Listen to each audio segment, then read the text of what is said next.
Hey, test, test. How's my audio today? Can we hear me? How's the balance?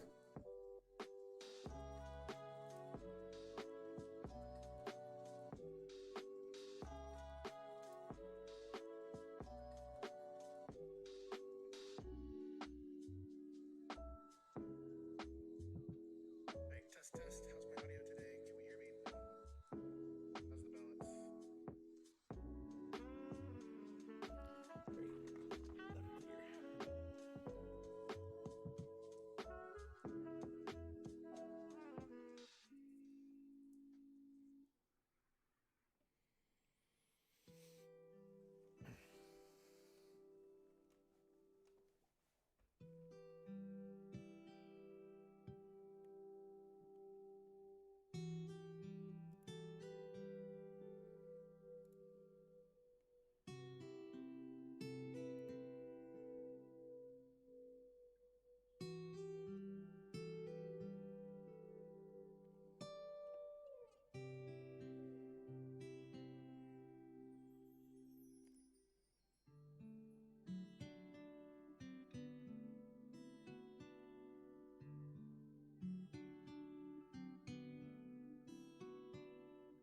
Right, that seems like a good as place as any to get started.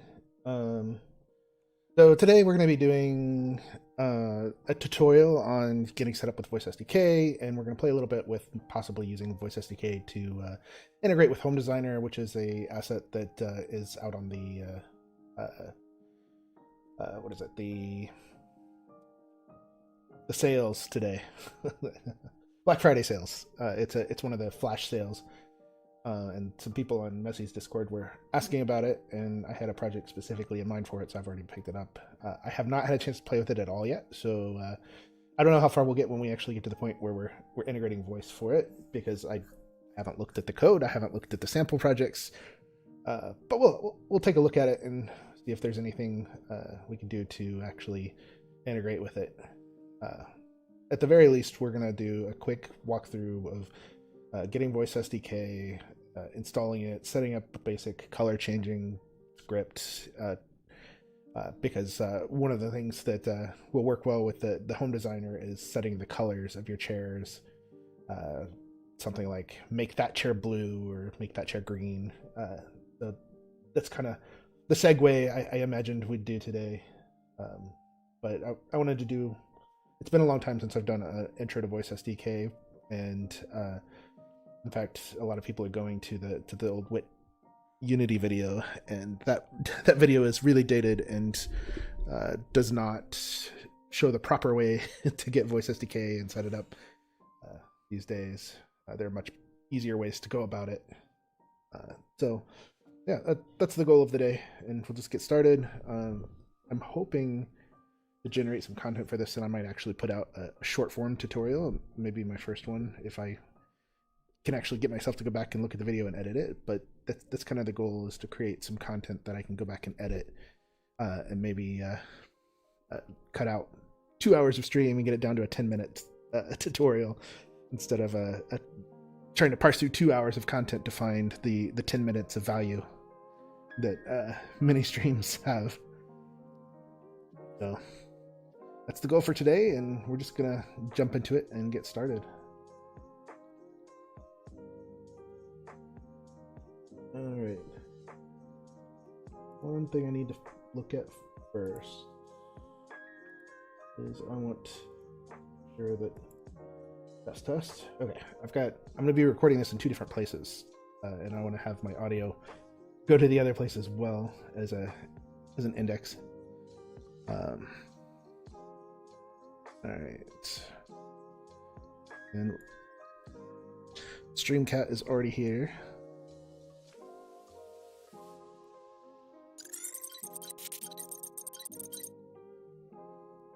All right, so what we've got here is Unity. It's fresh. It's basically a fresh project. I imported the home designer because I don't want you guys to have to wait through that, because it took a little while. I mean, it's not huge. It's not like there's a lot in it. I don't know how much content it has, but we'll find that out shortly. So I got that imported. The very first thing we're going to do then is go and we're going to import Voice SDK. And one of the questions I've seen in some of the forums and channels is, how do you import it, just the Voice SDK? So we'll cover, there are 2 ways to do it, and I'll kind of cover both. So let's start out. I'll cover the web way of doing it. So if we go to a web browser and you search for Oculus Voice SDK, and you go to the Voice SDK overview, this will take you to the docs for Voice SDK, and there are a bunch of tutorials, documentation in here, but there's also a download page. So if you don't need the full Oculus package, like if you're not building a VR app, you're just trying to play around with voice or add voice to an experience you already have VR in, maybe through Unity's XR support, this is a good way to do it. The file the file size, she's knocked my controllers off, of the SDK is pretty small. Right, down. Sorry, cat decided to get in the way. So you can find the download page here, and then you get it, just hit the download. You'll see the current version is v46. And then you hit download, you agree to the terms and services, and it'll download the Voice SDK package. Once you have that downloaded, you can import it one of 2 ways. You should be able to just, if you have a Unity project already open, you'll be able to just click on it and it'll open. Or you can go to the file system and drag it over, whatever you want to do. And then it just opens a Voice SDK. It opens the import Unity package dialog, and you can just hit import. The other way you can do it is you can go to the package manager. Hold on, sorry. I should probably switch screens and show that again.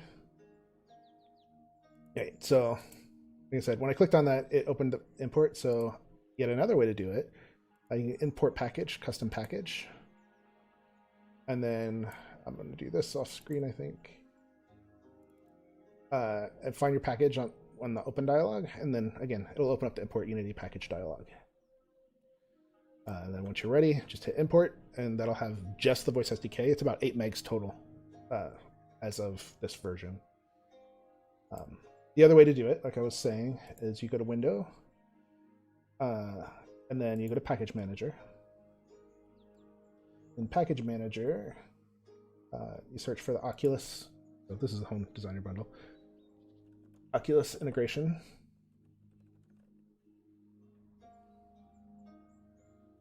You find the Oculus integration package. You again, we're on v46, and you hit import.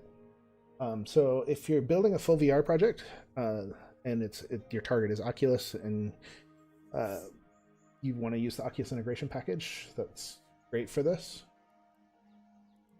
I hit import.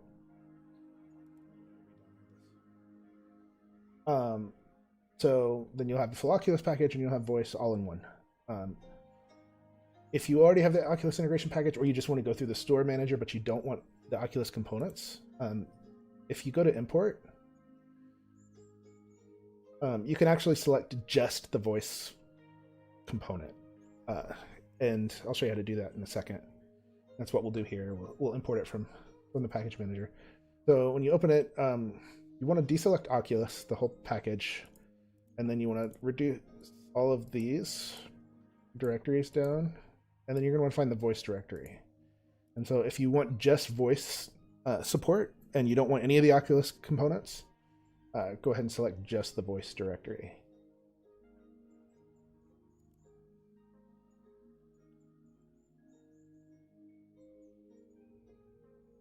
It should be pretty quick to import because it's that component alone is only about 8 megs. All right. So once you have that imported, the Oculus directory will be here, the voice directory will be here, and you'll find demo. And so if you want to see a pre-built demo that has all of this stuff already kind of working, we have a few in here. One is the built-in demo, and this one should work pretty much out of the box. You can use it. You open it up, hit play, then activate. Set a timer for 5 minutes. I'm recording. I don't know if this is actually going to work. We may have to modify how I'm recording. So if I hit play, there's one thing you can do on PC, especially if you aren't sure about if you have multiple audio inputs like I do, and the default one is not necessarily the correct one. When you hit play, a few components get added to your scene. One of them being an audio buffer, and on that audio buffer, yeah, see, my default input is currently set to my Oculus headset, which is wrong. I want to point to this guy. So if you want to make this consistent, so that you can set the mic script in a settings menu or something like that, you can copy the audio buffer and paste it outside of runtime, or you can just add an audio buffer and a mic component to a script. You should probably add something. There's not an easy way to do this because it generally does it all for you. And when you're dealing with a VR headset, you don't really have to worry about the default. The default's always going to be correct. So we haven't made this particularly easy for PC builds. It's something that could be done. But anyway, once you have these components, maybe this will work. It still may not because I'm recording, but we'll give it a try. Set a timer for 5 minutes. All right, and there you go. So out of the box, this demo scene is set up, so it'll work. It's using what we call built-ins, which are language-based pre-built commands. And you can find documentation for those on the Wit.ai doc somewhere. I'm not sure where exactly. So that's this demo. We're going to be building something that's more like the UI shapes demo. And this one does not work out of the box. And the reason for that being is it requires a custom application.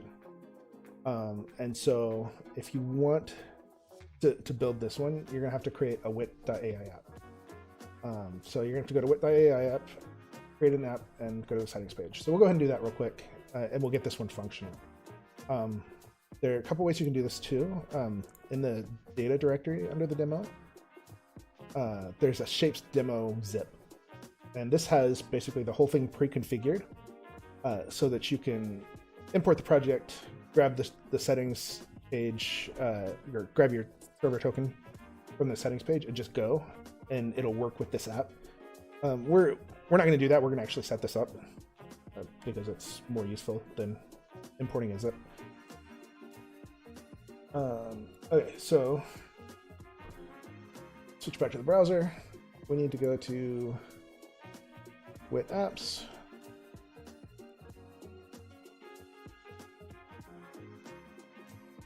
And we're going to create a new app. And we'll call this one Shapes Demo.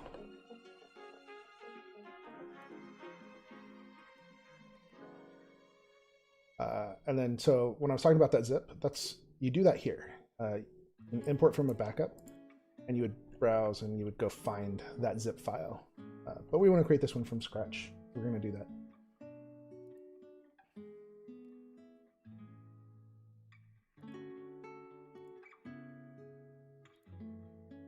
All right, well, I already showed my settings, so I'll have to regenerate this in a minute, but this is where you get your server access token.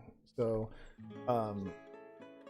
you basically go to the management section, you hit settings, and find your server access token. We're going to take that, and we're going to go back to Unity, and we're going to create a config. So I usually do this in a data directory. And a project directory under that data, above that data directory.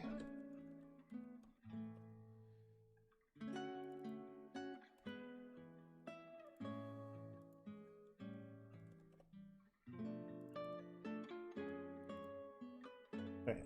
And so what you're going to need here is, there are two things you can do.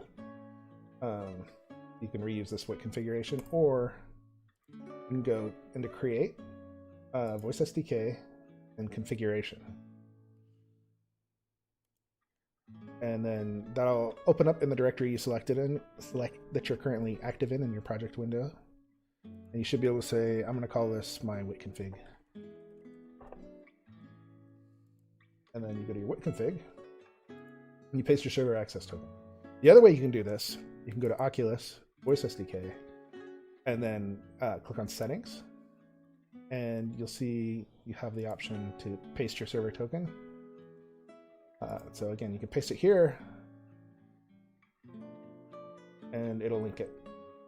So once you have that set, right now, it's not fully configured. But we'll get there. Again, if you wanted to, you could paste it here in the actual Wit config itself, and see application. If we had intents, entities, traits, they'd show up in the list here, but we haven't done those yet. You'll see your application details. All right, so we need to go back to the browser, and we need to create an intent to change the shape's color.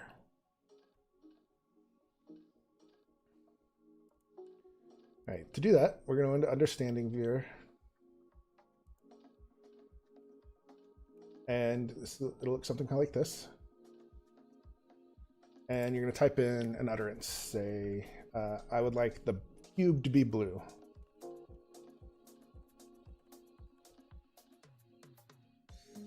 And you're going to do this for, you're going to enter somewhere around 3 or 4 to maybe 10 different utterances that a user might use to perform the action that you want them to perform.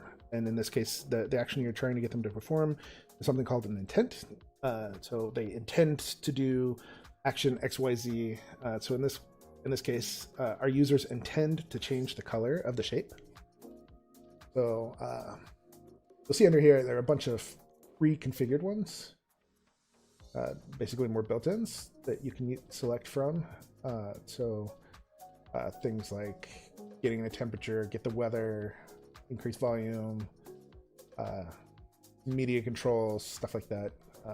But none of them really match what we want to do. So we want to create a new one called change color. And then you hit the create intent button. So the next thing we need to do is identify the important pieces of the of your intent. So we need to tell Wit what needs to change and how we want to change it. So we call those entities, and entities are basically variables within a sentence. So an entity can be, in this case, a shape or a color. So there are a handful of existing entities for these as well, for things like numbers. So if you wanted to change 5 cubes or create 5 cubes, spawn 5 cubes, whatever you wanted to do there, numbers really great for that.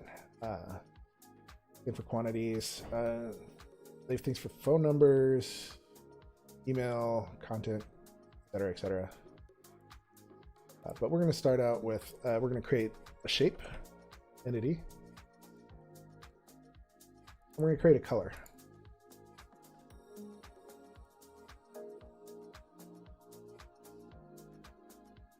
And then once you've got everything outlined in the utterance, go ahead and hit train and validate. And then let's do another one. Let's say the cube should be red. It's already starting to recognize shapes. It's not recognizing all of the colors yet.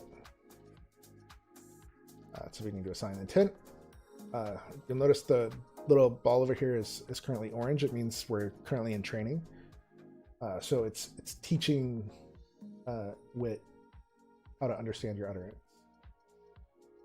So we've got shape and a color. We can validate these. Another one we like to do, make the cube red. So you notice the training is finished and it's starting to recognize more. It's recognizing the intent, it's recognizing the color, the shape. So maybe we'll do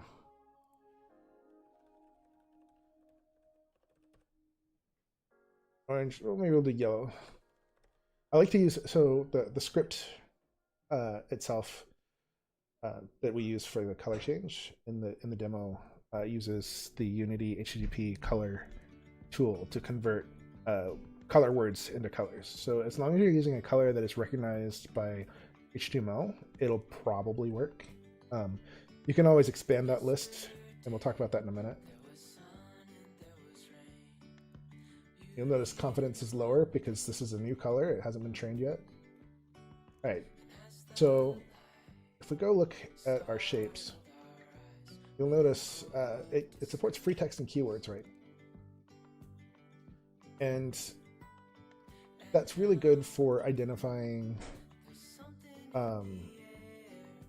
multiple objects. But when we have a small set of objects here, that's kind of a predefined set, like we have with the demo. So we've got a cube, a ball, capsule, and a cylinder. We can actually limit those keywords to just the things we support. And it'll only match on those. So we could do cube, box.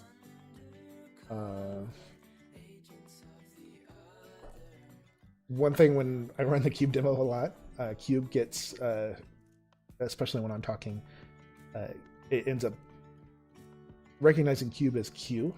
And so you can enter synonyms in here, the things that you want to alias to cube. So if you have words that are commonly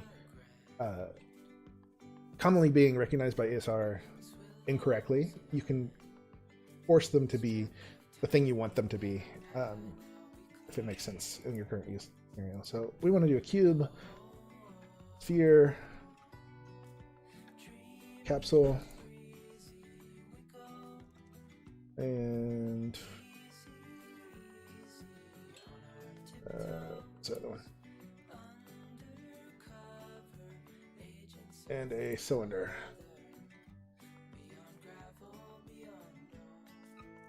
So cylinder, I'll usually do tube, maybe pipe.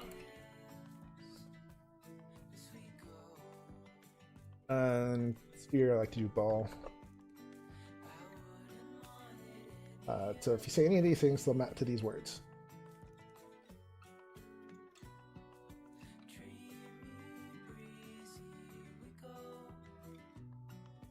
All right, so if we go back to utterances, these are the past entered utterances. They're matching. That's really all we need to do on the website, at least for this demo. So we should be able to go back over here to the main demo. And we need to find our app voice experience.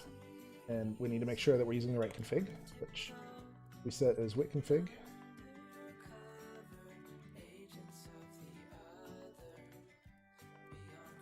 I always like to do this. This feels more organized for me. Right. The other thing, the inspector over here. Put this here. Our game view. All right. So we should. This is 100% live demo. I have not practiced this at all. Maybe be able to hit play and have this work. Maybe. We'll give it a try. Let's go look at our Wit config. See if it's picked up our intents yet. Yeah. We've got color and shape.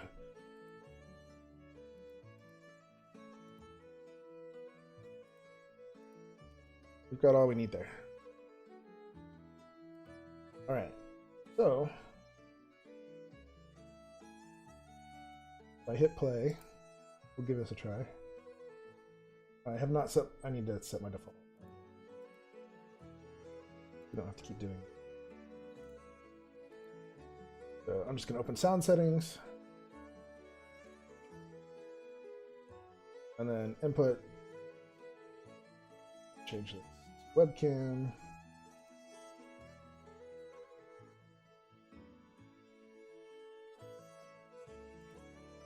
So then it should hear my voice.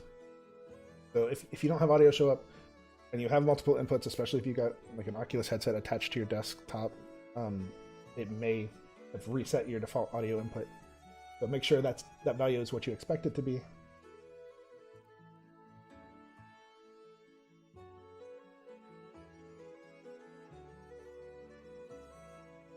All right, so we're in play mode. Maximize this. Make the cube red. And there we go. All right, first try. All right, so that's, I mean, this is all pre-configured. We're going to go over how to do this configuration part.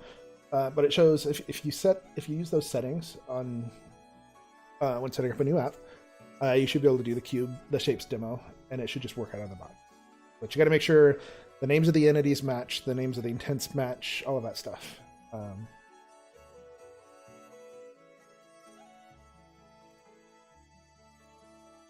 right, so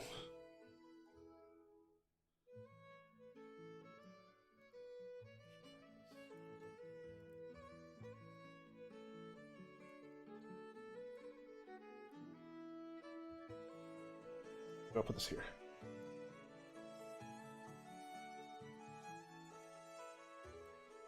Okay, so now we want to go in and we want to actually figure out how these are set up to change. So if we go look over here,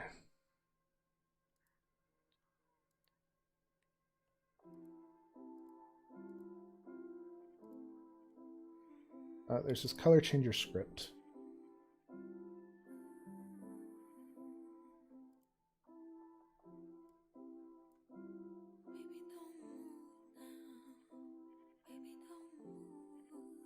If we look at the color changer script, essentially what's happening is there's an event handler calling into the script to call and tell it to update the color.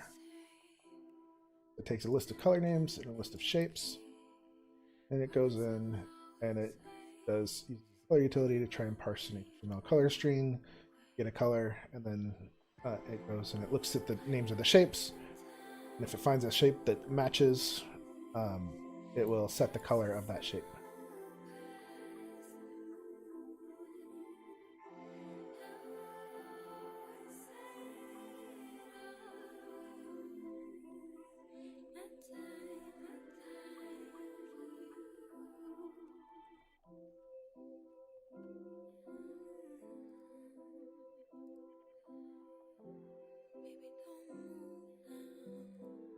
So there are a couple of ways we could do this. Let's break this down. Let's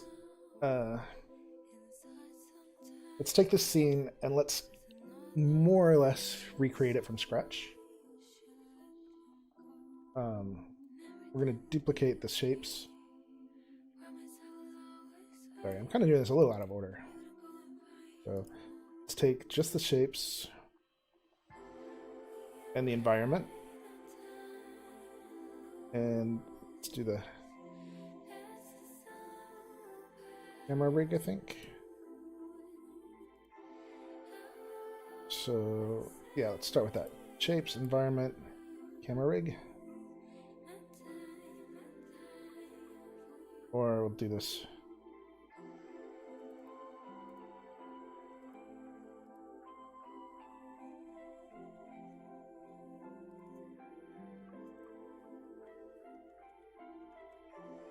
We'll create a new scene called the shapes demo, and then we'll delete everything but what we want. Keep those, and we'll ditch the rest. It gives us a decent looking starting scene with just some shapes.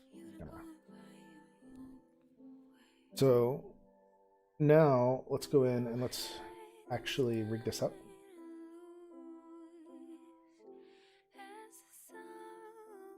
So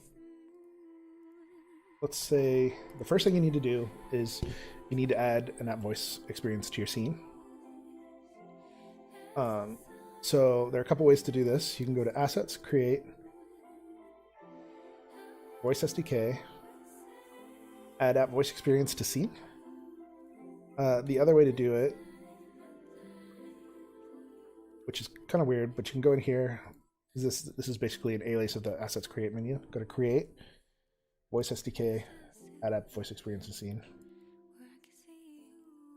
And that'll create a new object in your scene that is the app voice experience object. If you have a Wit config already set up, it'll automatically find it for you. It tries to grab the first Wit config that it finds, assuming that you're going to have one. You can have more than one if you want, and you can have a different one for each scene, different configurations for each scenes. We generally assume most users are just going to have the one.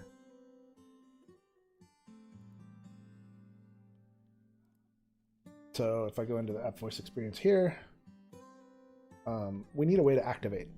So let's create a canvas, and let's kind of recreate the activation canvas that we saw.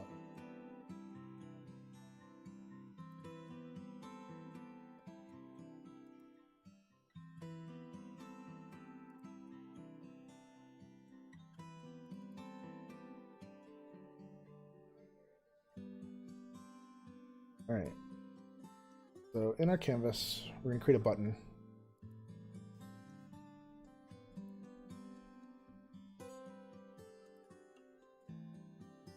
And let's assign this to the bottom right. To get to this, I'm pressing Alt, in case you haven't found that yet. Assign it to the bottom left.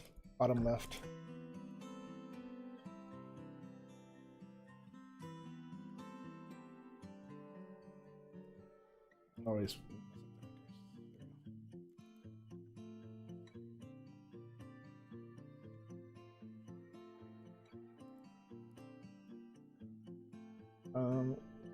Let's also,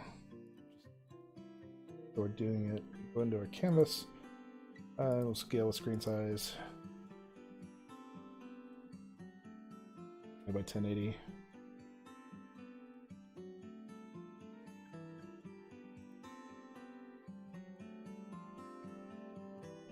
That makes that a little hard to read on this screen. So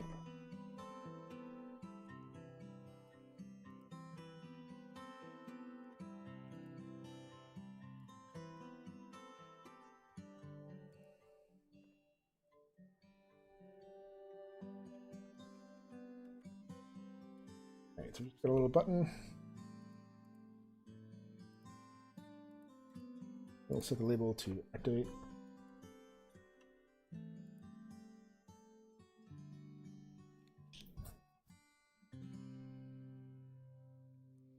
Nothing particularly complicated.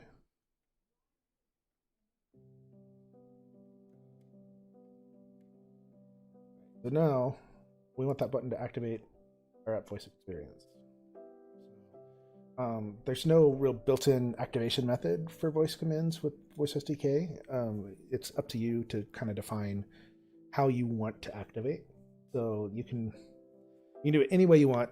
We just give you a method to call called activate, and that way you could do it with gaze. You could do it with a button press. You could do it with, I don't know, a touch of a button in VR. It's really entirely up to you. How you want to activate. So here, in this case, we're just going to have an activation button. You can have this be a microphone, anything like that. Then you just drag in a voice experience. I'll activate. Now, when I press it, will activate. But you won't be able to tell that it's active. So one thing that you always want to add to any sort of voice experience is some sort of attention system. Even if you're going fully immersive with your voice commands, you want to work in an attention system some way. In the Connect demo, they did a radio with a little light on top that went on, and you could see the transcription come across. Here, we'll go a little simpler than that. We're just going to add in some text for a transcription at the bottom, and we're going to change maybe the color of the button to red. So let's add in some text. That'll be basically our status text. I think the home designer changed our font. This stretch across the bottom of the screen.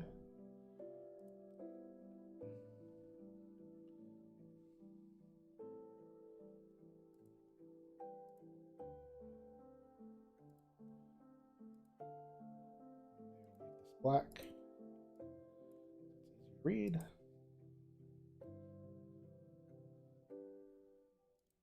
Auto size that.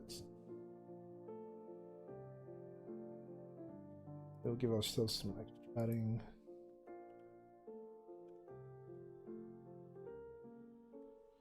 All right.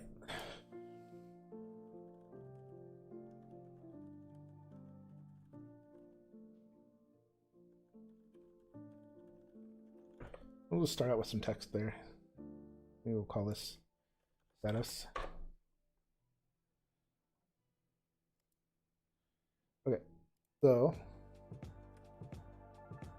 if we want to then have this update with the transcription as the user's speaking, you'd go into App Voice Experience, Events, and you want to look for transcription events, add partial. We're going to add full. For each of these, you're going to drag in the status. And then you're going to go in here and make sure you're using dynamic string and not the static string for text. So this top one up here, text.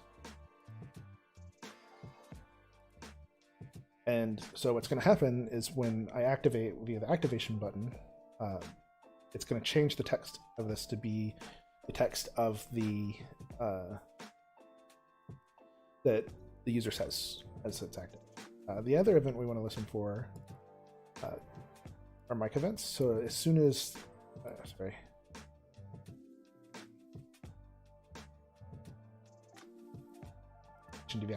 activation deactivation event. We want to go in and on start listening. We want to add an event for that. And we want that to change the text to listening. And then this one you're going to use the static. And we're going to enter listening. So that when I press the activate button, the text here is going to change to listening. And when I start speaking, it'll show the transcription.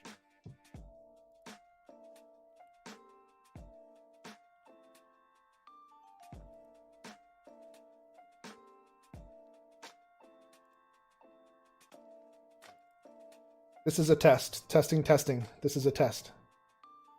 So see, our transcription's updated. And nothing's going to happen because this doesn't map to an intent. So one thing, let's say you say something and you expected there to be an intent. Something you can use to debug that, if you go to Voice SDK, go to Understanding Viewer.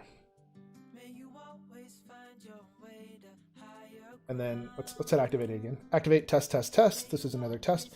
The Understanding Viewer gives you a preview window into what's currently going on. So you can see while it's active, it captures the utterance, and you see the response data.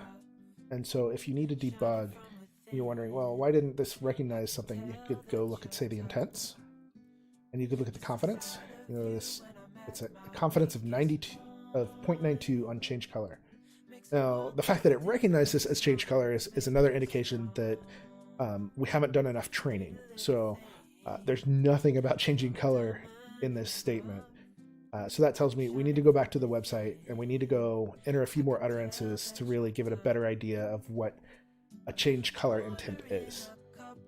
So in this case, with just the utterances we have, I would say you'd probably even want to do like a 98% confidence filter when we get to that. So if I say the color red, see confidence rating is much higher.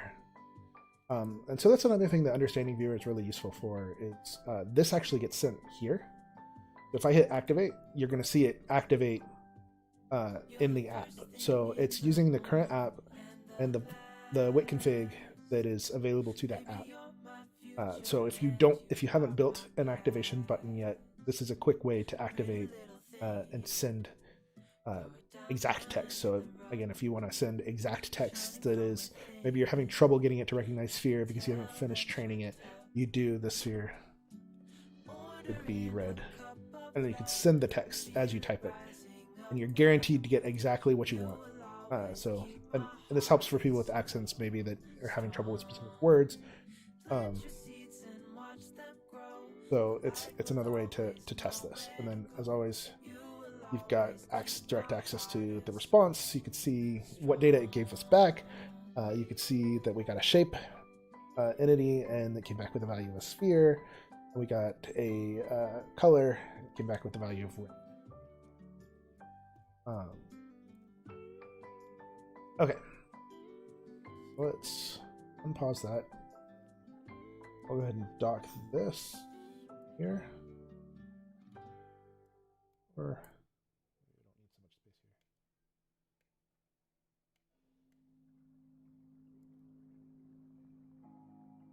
Just a little more square so this scales better. Okay, so now we need to hook up. We wanted to make the button turn red when we're active and when we're inactive. So that's going to be a couple more events. So we want to go into activation and deactivation events. And we probably only want it to be red when we're listening. So we've already got to start listening, but we should add a stop listening. Then start listening. I think we can do it this way. It may not be the case, but we'll give this a try. We've got an image. I don't know if this is exposed here.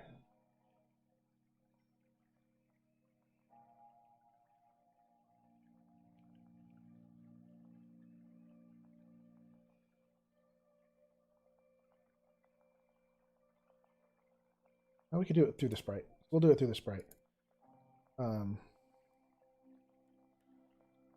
Then stop listening. Ugh.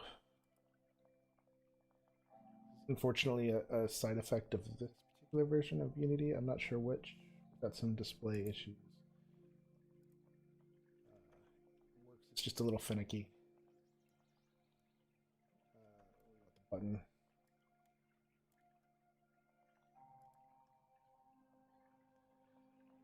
And want a sprite.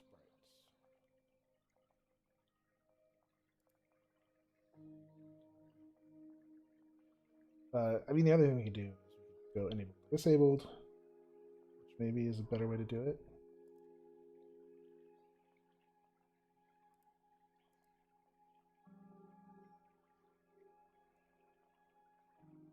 But we'll do it this way.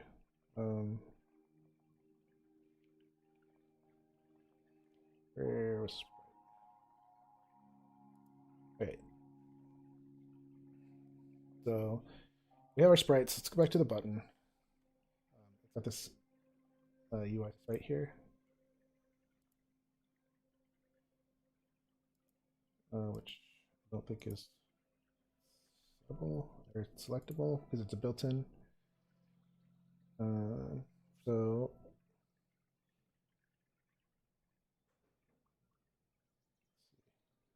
what if we could set disabled?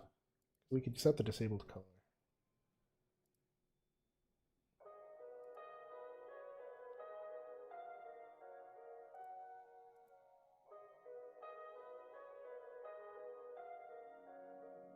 I don't think enabled actually sets a graphic disabled state.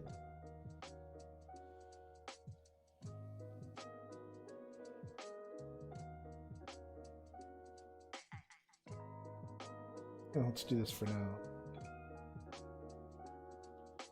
Just to be simple. So we want to disable it when we start listening and enable it when we stop, to give some sort of difference in action. I don't think it checks for that. Test, test, test.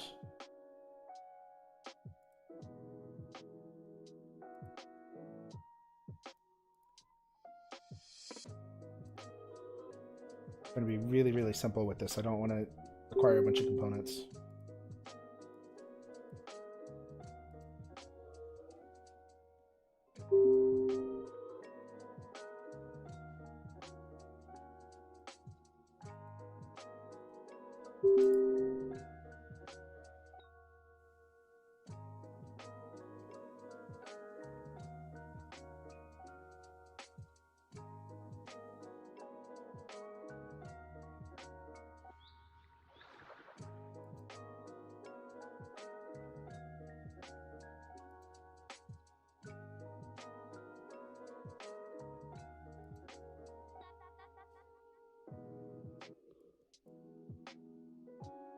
Taking so long to run.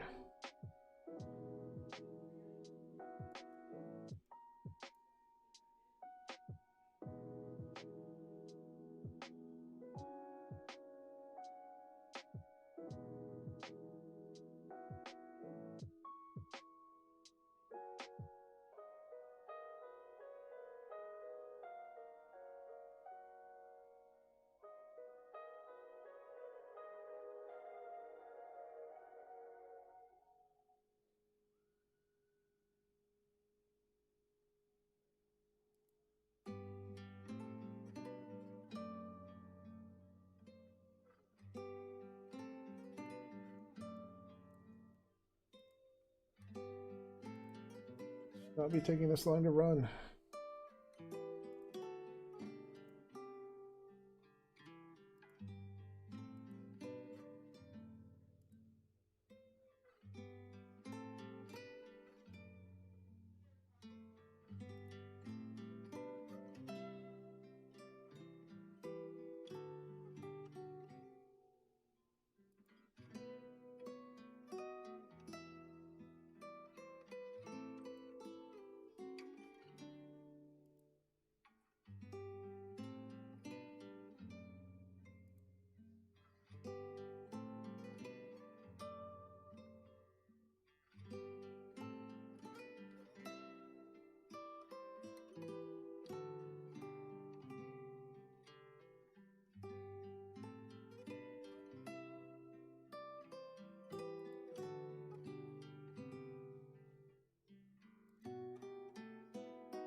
Looks like the debugger up on another screen.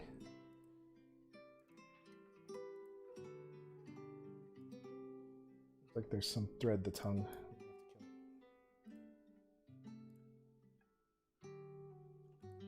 Let's see.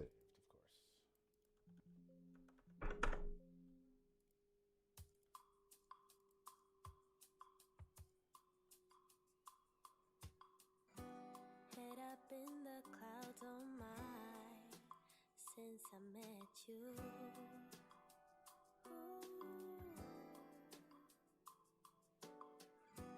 Heart out of my sleeve, now what will I do? Danger, you celebrate me.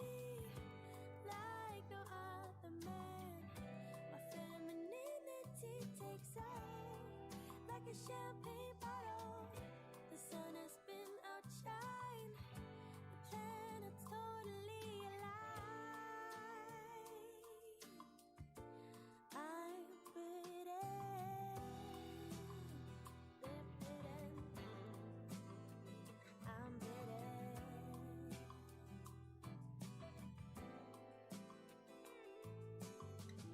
Alright, we're gonna have to kill it. Some people don't like that. Save often.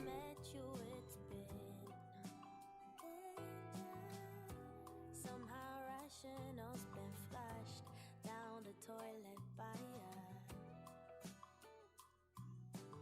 Oh, what a madman. You celebrate me like no other man. My femininity takes off like a champagne bottle. The sun has been outshined. The planet's totally alive. Alright, well, let's figure out where we left off. I think we were... Oh. A little better off than I thought we were. Okay. Alright, so...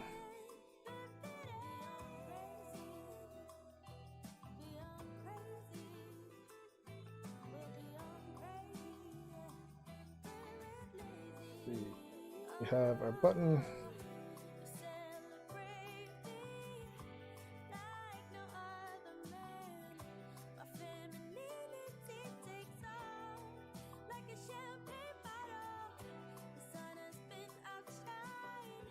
What events have we got? Listening. Alright, so it looks like we saved right after listening.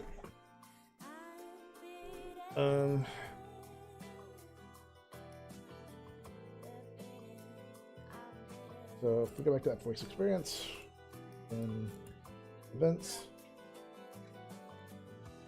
we want to add on mic stock listening event.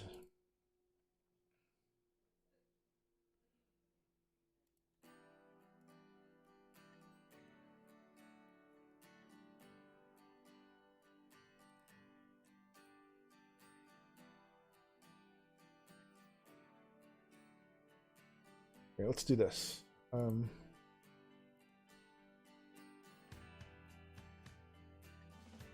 Another useful tool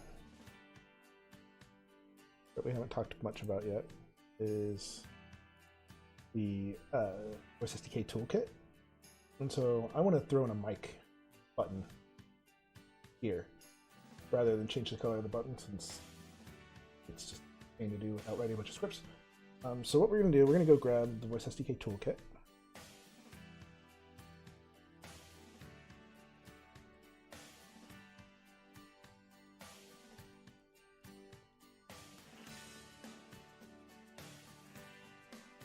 Which you can get from the Voice, the GitHub, the Wit.ai GitHub. Should be available somewhere in here.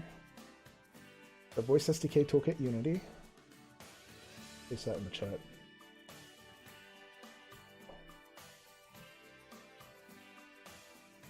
And this has basically a bunch of useful icons for things like mic status, stuff like that. So we're going to add this to our project. To do that, we're going to go to Window, we're going to go to Package Manager, and hit the plus here and add package from get URL. And you should be able to paste in that URL and make sure you add .git at the end.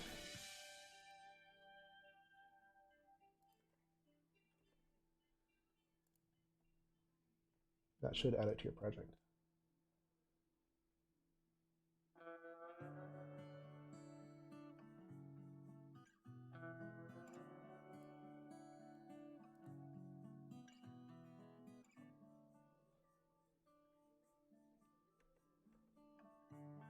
You got me like in a box. I adore everything you talk. Alright, so that's some invalid dependencies. We'll get that figured out. Easiest way to do it, I guess, is to go and grab a rate. I think this is the right way to do it. I haven't done this from haven't done this in a really long time. So generally you want to grab, with any of the Wit.ai based repositories, you want to grab a release rather than the latest mainline package. It's just not, the mainline packages are not guaranteed to be stable. I think that works. Oops, you can't see what I'm doing.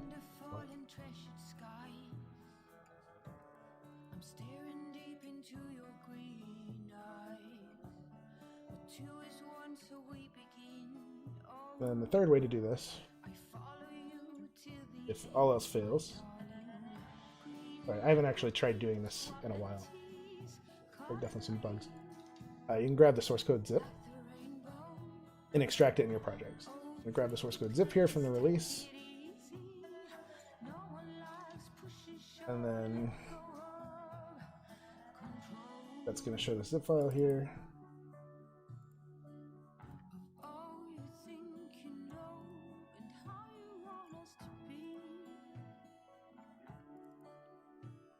And then I'm just going to take this stuff, I'm going to drag it over here.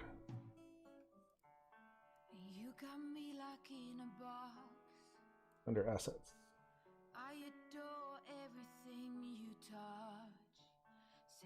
Alright, so that'll give us the Voice SDK Toolkit as it was in v44, which primarily has icons and other resources. The newer versions have new stuff as well. Alright, so under my button,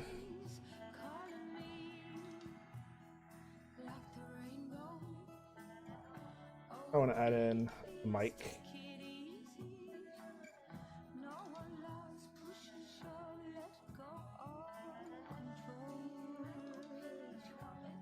Let's go with this one.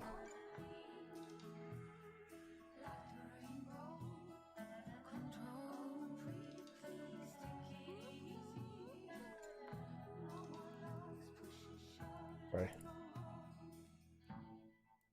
There we go. And then I want this to be centered in the middle on the right. I don't want it to fit, so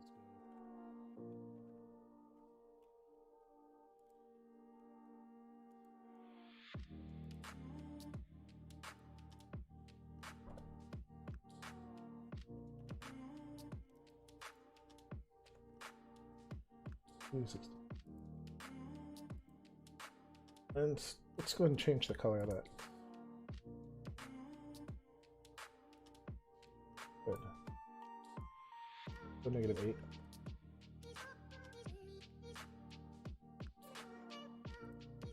So then when we're active, we'll have this red microphone indicator. So let's go back to App Voice Experience and the events. Let's just grab this image. Probably rename it so we know what we're talking about.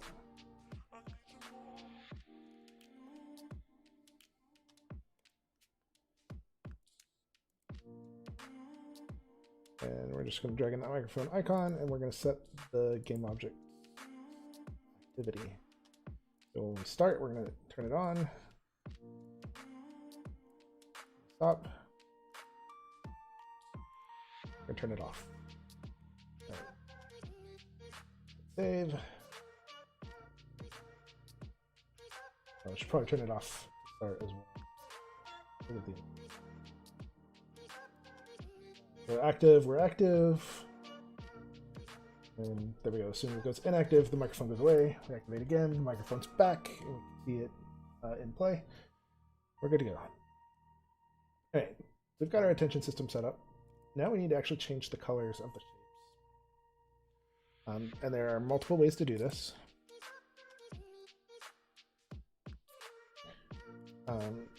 So I generally like to, and we'll leave a color changer script on here because I don't want to go into details on how it actually works. For the most part, we may modify it depending on the method we just activate with. So under App Voice Experience, I generally like to create an empty called intent handlers. Let's do another one under there called shape color changer.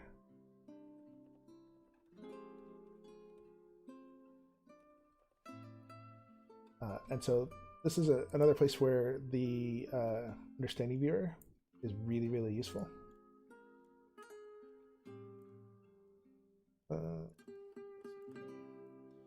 Because now we're not even in play mode. I can go and enter an utterance. So I want to do the cube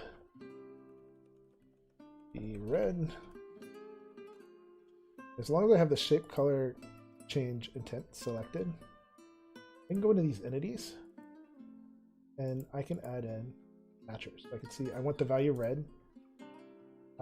So we will add a response matcher to the shape change intent. I should rename this to response matcher.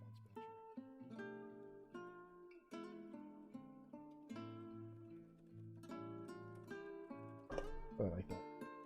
And then I can go into the shape. In the shape, I can right click again on the value and add value matcher for shape. So in here, we've got two value matchers now, one for the color, one for the shape. And one thing that beginners often have trouble with this stuff is if you are referencing the entity names directly, make sure you're using the entity name and the role. So if you just have one entity and you haven't configured any roles, the default is entity name : entity name. What you can do with that is you can have a shared entity, like a number, and then have it have different roles depending on what intent you're using. So this could be a color, and this could be a vibrant color or whatever, something specific to a specific subset of colors or something like that. Other uses like numbers. Let's say you have a number and you have tanks and enemies, and you want to say, I want 5 tanks to attack 6 enemies. Then you can have a role for the tanks, a role for the entities, and a role for the enemies, but both using the number intent result. All right, so you'll notice there's this on multi-value event here. This basically populates a string array with the values of your value matchers. So this would be in that order. So this will come out as a color and a shape in a string, which you could then parse. You also have options where you can do formatted value events. So let's say I want to have it print user ask for the 0 to be 0. So in this case, this would take this value. The user asked for the first entity, or the entity with index 1, to which is a shape, to be the value of the first index entity, which is the color. So this will display the user asked for the blank to be blank. And so I can then take this, and what this does is it takes these values, converts them into a single string, a formatted string. So we can go back to our canvas up here, status, and we can have our status say the user asked for a specific color to be. Save that. There's other things in here to keep in mind. These will only execute or fire if the patterns match. So you could have it execute if no content is required. So in that case, if they didn't give a color, it would still match. It would just be an empty string. But you could also match on specific strings. Let's say you only want it to match on, I only want this to match if there's a cube, or color, but we'll do color. I only want it to match if it's red. And in which case, this will only trigger if the value matched is red. There are also these confidence ranges. There's a bug with these. We've got a patch about to come out. But you can set up a range. So let's say I want it to be, as long as the entity is 90% sure that the entity is matched, have this happen. So you can use this to validate. Let's say you're using the freeform text and it's not it's not in your keywords. You could have a potential lower confidence range, and you can say, are you sure you want blah blah blah blah to happen? Let's say if it was in the 70 to 80% range. We're not going to use these right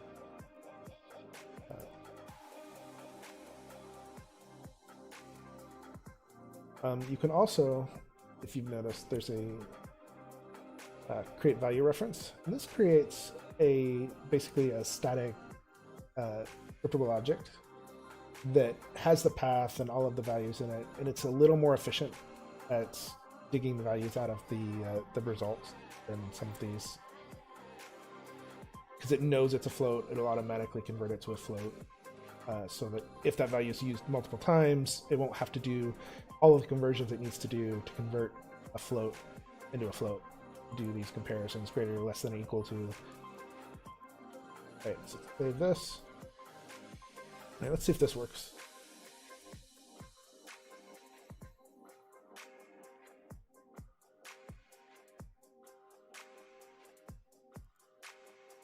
The cube should be red. So, the user asked for the cube to be red. We matched on that. Right, so now we need to actually make the color change happen. This is where I'm going to get into not a whole lot of detail, but we're going to add in the multi-value event. Then we're going to drag the shapes in here, and we're going to call color changer update color all shapes.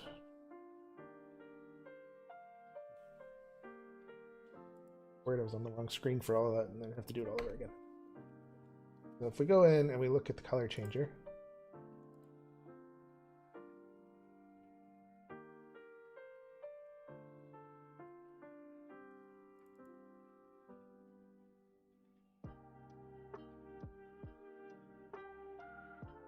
I'm not sure this function is do this properly.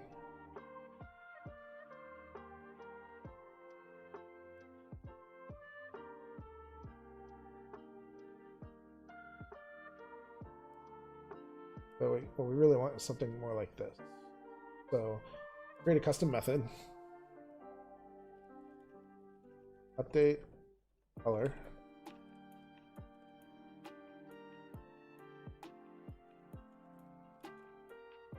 and so what we're going to do is, remember back here, we've got color, and we've got shape. So we're going to go, and we're going to call update color,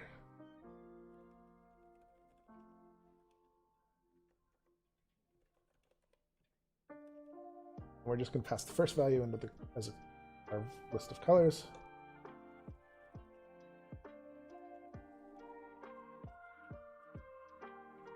And then the second value is our list of shapes. So we'll go back to Unity. And we'll call color changer update color. But the thing the other one was doing, it's actually handling multiple color names and shapes. And we're not going to cover that today.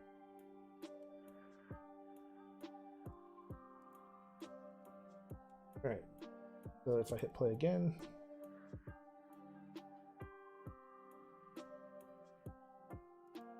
the cube should be red. Go. The ball should be blue. There's a boss here. So let's say we got the boss should be blue. We know maybe that's something that happens frequently. Go back and look at our data and see that users are commonly saying the boss should be, or the ball is being recognized as the boss. No.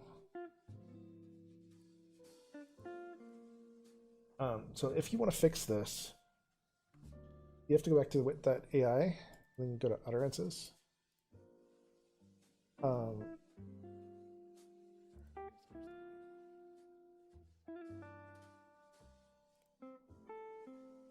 And eventually it'll show up in this list here. Sure, maybe I'm using the wrong one. Either way, there are two ways to do it.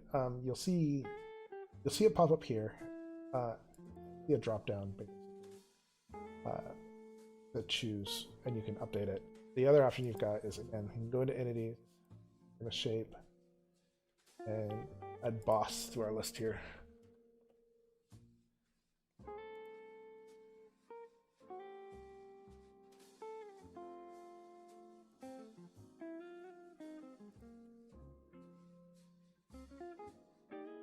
There we go.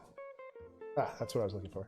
It's just taking a while to load in. All right, so we see the boss should be blue, and we know that's wrong. So here we can go in and we can correct boss to be blue. We already kind of did this. I should. And then we can hit train and validate.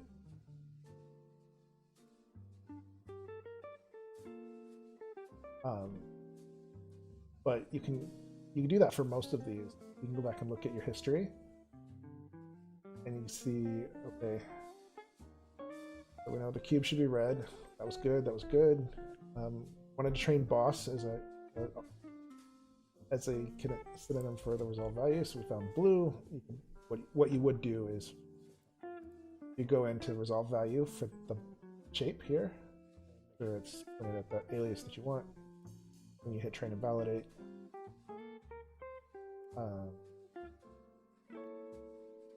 you call it the rest of these properly. You could also mark this as out of scope. So you notice that was when we did that, it gave us like a 90% confidence rating that this was for change color. Which was incorrect. So we can go back in here and we can mark this as out of scope, we can hit train and validate, tell it, hey, someone's asking for something that's totally wrong. This is not change of color. Mark it out of scope.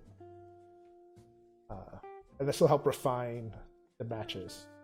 And it'll start to learn that, oh, well, this is just random garbage that doesn't fit. So you'll see the confidence rating is already way down.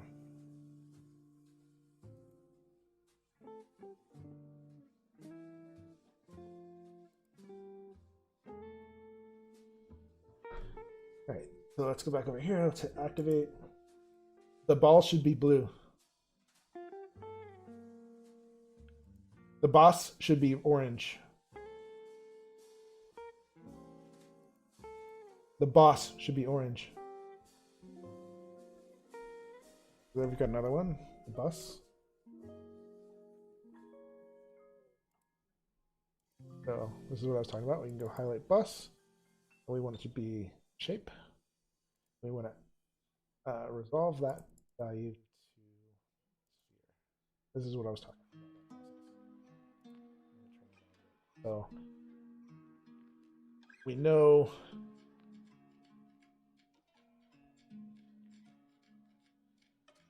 that in those cases, the user probably really meant. Doing this, you want to remember that you've made these particular aliases. The bus should be green. There we go. That's one way to resolve this issue, especially if you have a really narrow set of components. This works really well for things that are you've identified as commonly mistaken words in the speech to text.